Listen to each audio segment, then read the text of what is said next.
Kala mo naman rider eh.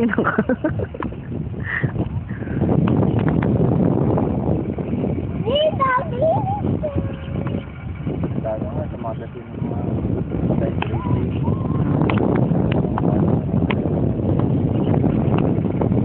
Nakalika dito na. Iyak mo siya eh. Kinakapa niya pa yun.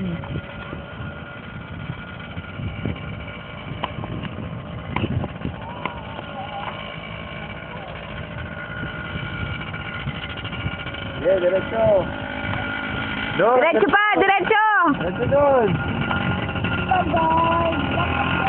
Kaya mo yan! Tama na yung speed ah!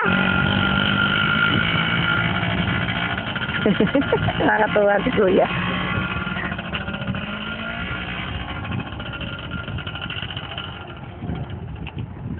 Dalawang ikot pa. Dapat maganda balanse ng gulong para hindi yung ganun pag-iwang-iwang. Eh, tagilid siya eh. Yung gulong kasi wala sa o gulong na yung gulong.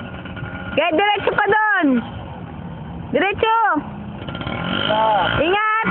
Huwag masyadong bilisan. Oo. Pag may kasalubong natatakot. Yan mo siya mag-isa. Tawa na. Stop mo nga.